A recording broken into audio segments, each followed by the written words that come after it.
everybody, it's your girl Nothing's Impossible 77, straight out of Brooklyn. Yes, and I am live and direct. Can you feel my energy? It is just so good. I'm sending out positive vibrations to you guys. Please forgive this right here. This right here, that's as a result of my light. And yeah, you know, trying to be professional, but I didn't put the shade over it. That, you know, the professional lights and you put the shade. I didn't do that. I want to talk about relationships. I want to get to the point. I want to make my video pretty quick so I can get out your way, and maybe I can do another one. As long as they're not too lengthy, it won't be too much, you know, for me to do. But it's really, honestly, it's never really too much. And to be even more honest, my videos are for the people that they're supposed to reach. So if someone sees a video that says 8 minutes and and nobody got time for that, well, then you don't have time for the wisdom that I share with you guys, and that's okay. And when you have time for it, you have time, and that's the end of that. So getting straight to it, I want to talk about relationships. And you know, I think the more we grow, the older we become, we basically should typically become experts at relationships. And being an expert in a relationship is not indicative upon whether or not you've had a whole lot of relationships. You could just have had one substantial relationship in your life and be an expert. I'll take, for example, some dear friends of my mom, of which both have gone, transitioned on. They were married for 65 years. The funny thing is, the husband passed away before the wife, and I knew that made sense to me because I knew that he would never be able to live a day without her. He loved her so much. She was his queen, and everyone knew it. And after 65 years of marriage, they acted as though they just saw each other for the first time every time you met them. And it was so crazy because they even had like a sex appeal.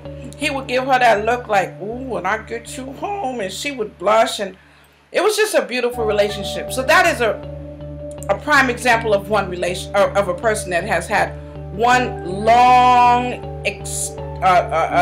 extensive relationship. And then there are folks that have had several relationships over a period of time, and they may have been long, they may have been short. My whole point here is you cannot be considered an expert based on the number of relationships or based on the length of time.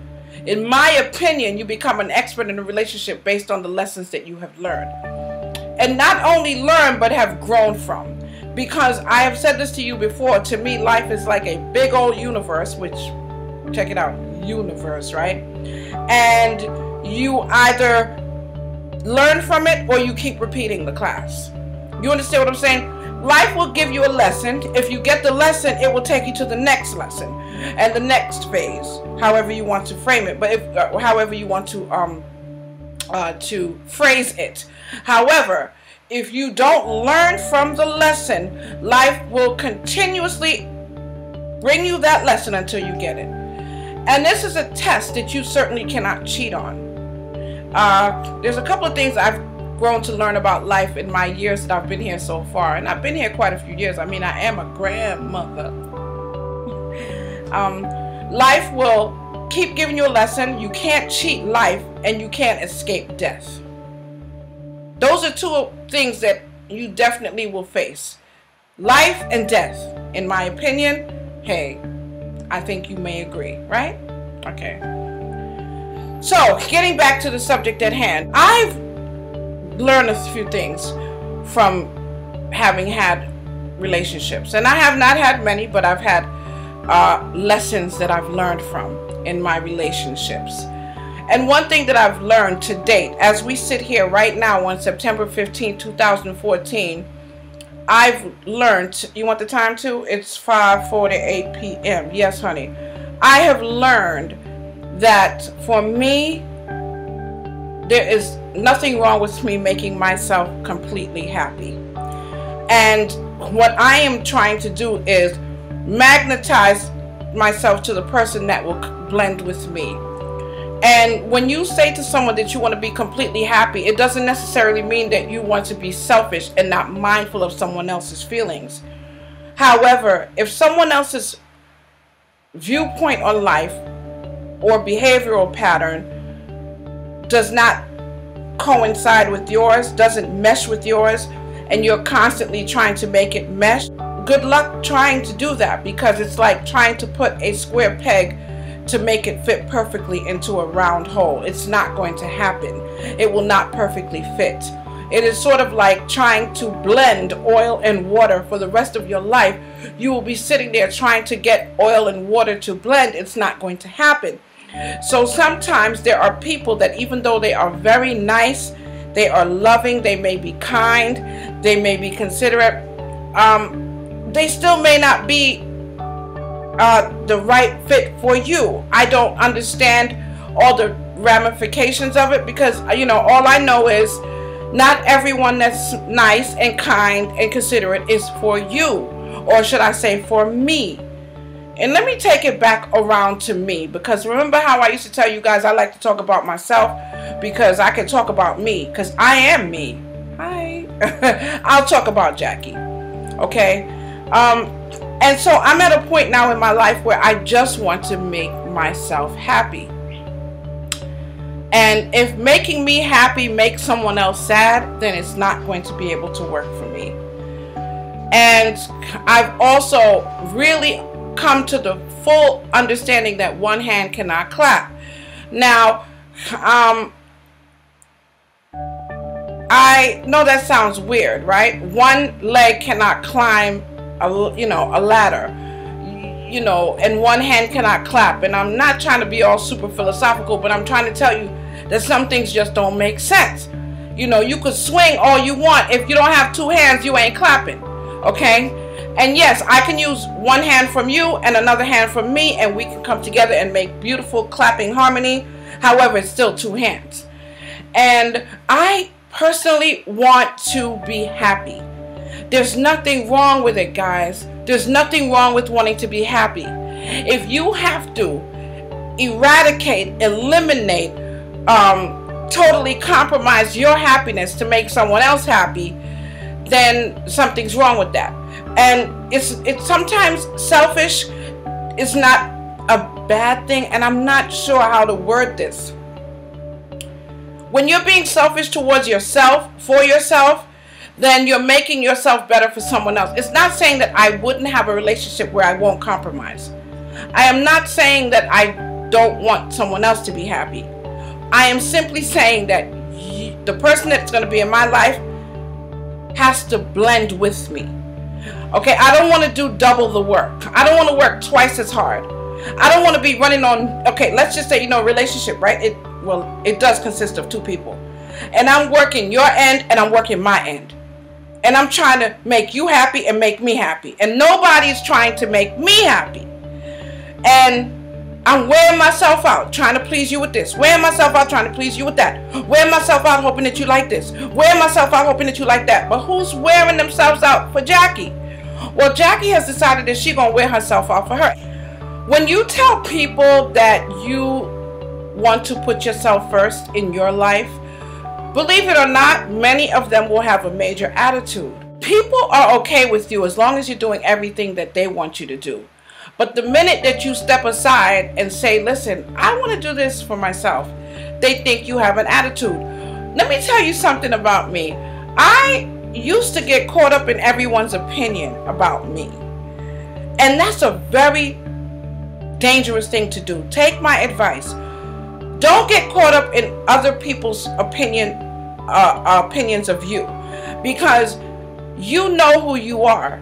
You know if they're right or wrong, and most times they're wrong, but yet you still get yourself all upset because somebody's saying something, or somebody's judging you or being very opinionated of you in a certain category, and they're wrong, but yet it upsets you. And would you believe a lot of people will take you all around the world on a roller coaster ride with your emotions because they know that you don't like when people say things about you?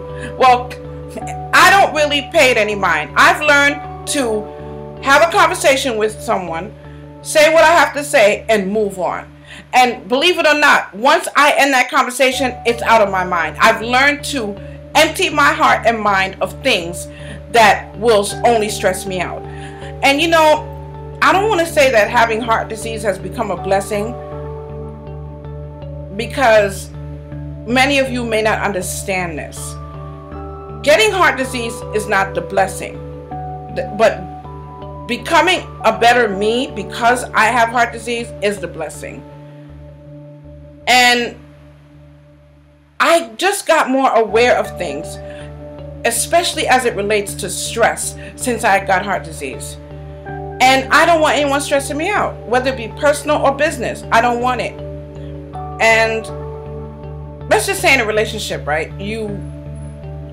Well, let me go back to me. I'm talking about me. Let's just say I don't feel like talking to anyone for the whole entire day, whether it be my children or friends, loved ones or what have you. I'm not going to talk to anyone for the whole day. Now, let's just say the next day, my family and friends get a major attitude. What's up with you? Why you ain't call nobody? Because I didn't feel like it. Oh, it's like that? Yeah. Oh, well, you go ahead and have your attitude. I don't have an attitude. I just didn't feel like speaking to anyone. So, that's where I am right now. And I'm going to do a few relationship videos. But I guess today's tip would be, make yourself happy.